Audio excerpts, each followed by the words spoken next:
Welcome to TYT Sports, Jason Francis. So in light of the terrible, terrible news that came from Charleston, South Carolina, in which 9 innocent victims were shot in a church, we have to come to the point of crossing sports and politics. This does happen, and we've covered these before. Where this comes down to, though, is it comes to the Confederate flag, which has flown over states and cities in the southern United States. NASCAR, which I want to transition into a huge, huge sport in the South.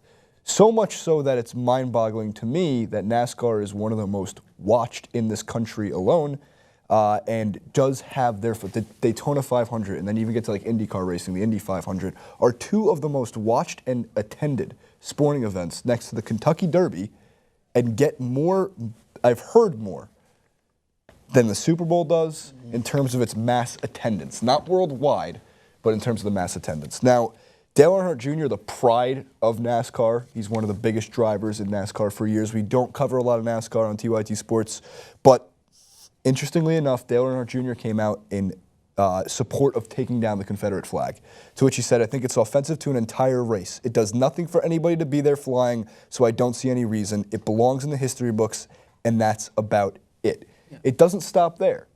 NASCAR chairman and commissioner Brian France came out and said, "We want to go as far as we can eliminate the presence of that flag. I personally find it an offensive symbol, so there's no daylight how we feel about it and our sensitivity to others who feel the same way.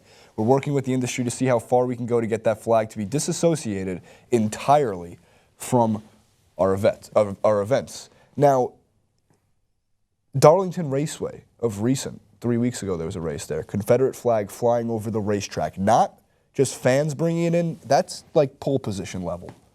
And this flag, as some want to defend as a symbol for the South, just simply don't understand it's a symbol for racism.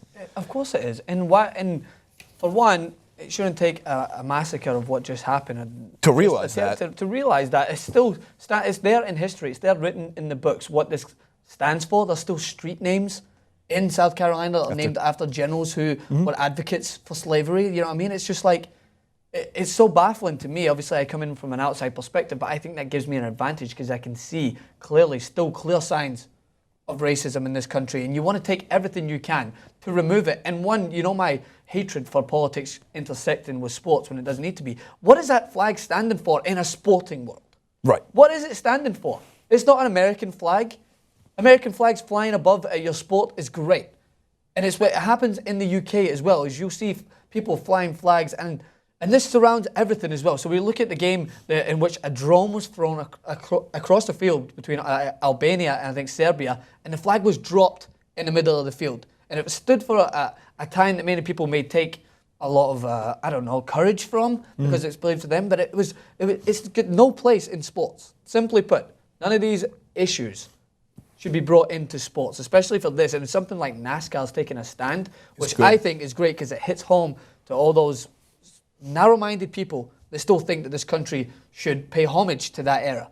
That's so fucking stupid. Why would you pay homage to that era? We're trying to move forward, trying to be progressive, we're trying to change things up. Why would you want to stand by a flag that just because you believe it stood for something when everyone knows what that flag means? And if you want to remove it, you have to remove it from sports, you have to remove it from the industries that still hold it so close to the heart so that people will stand up and make a change. Amazingly, Walmart recently just pulled all their Confederate flag merchandise. The fact that there was Confederate flag merchandise to me is mind-boggling, but it also gave sports fans, especially of NASCAR, and I'm not trying to but not stereotype them, but yes, I believe there's pictures of tailgates in American football for the Carolina Panthers, for even places for college football games, including Alabama, in those type of situations where there were fans flying Confederate flags around their tailgate. And to me, it's not so much a disassociation. It should never have been associated with the sport in the first place. It's just the culture that NASCAR has bred was fans of Southern politics, at least when it goes back to the Civil War, those type of Southern politics, which again, as you mentioned, if you think that there's no racism problem in our country, you're ignorant.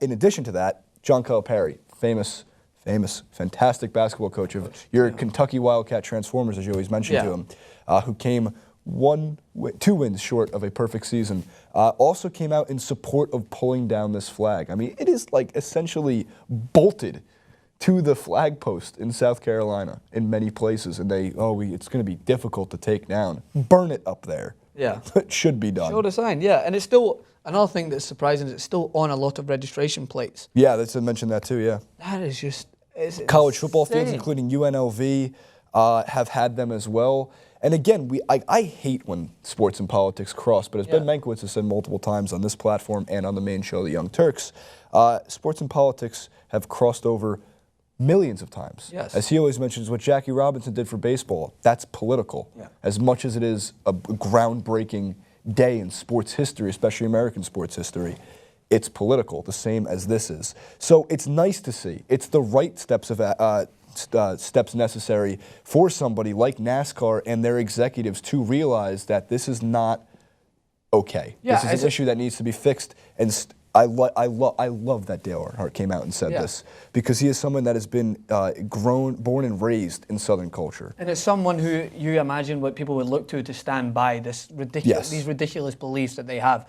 And I agree with what Ben we have this discussion before and we talk about it. Sometimes you cannot help, but obviously these two things crossing paths. And what you like to see is athletes taking a stand with the controversy that's happened throughout this year. A really awful year in terms of what we can see is just hate crimes and things that are just going around in this country that have to be brought light. And who better to bring them to light than athletes? Yes. You know, when you've got athletes that are wearing shirts to wear and to try and basically just get that message across. But and still baffles me that a sport, this flag has been associated with a sport, no matter what people think about their culture. It's still a sport. It's supposed to promote. Sports are supposed to family-friendly environments, fair play, sportsmanship. Any of those things are associated with that flag? No. So it's the wrong symbol.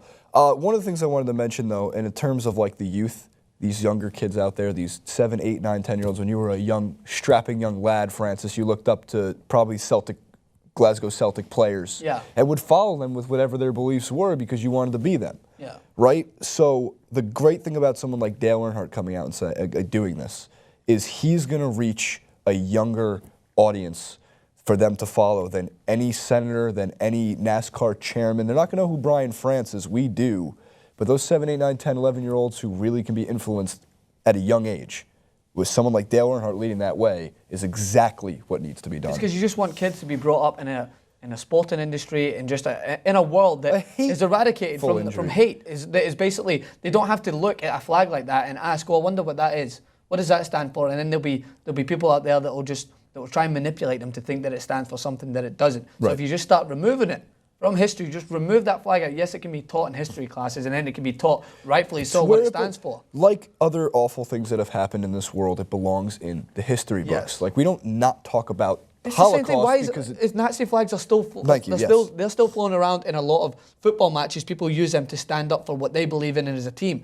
And I don't care if there's a part of the Nazi movement that you think that resonates the same as your team. That flag stands for just the worst atrocities that have ever happened in our world and hate. So don't fucking fly that on a sporting field. Don't fly it anywhere. Sports intersect with politics all the time. We have no choice but to cover these things for you guys to the best of our ability. If you want to see more on the entire Confederate flag issue that's going on, and of course the awful, awful atrocity that happened in Charleston, South Carolina, which our hearts deeply, deeply go out to the families and friends of those who lost loved ones in that situation. Please, we urge you to head over to the Young Turks, youtube.com/the Young Turks, to check out videos there. Jenk, Anna, John, Ben have been doing coverage for about 2 weeks on it. Please follow it. Please give it a like.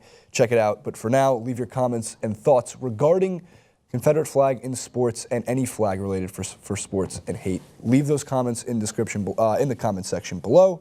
Follow Francis on Twitter @Francis_Maxwell, @JasonRubin91, and of course check out TYT Sports, also on Facebook, facebook.com/TYT Sports.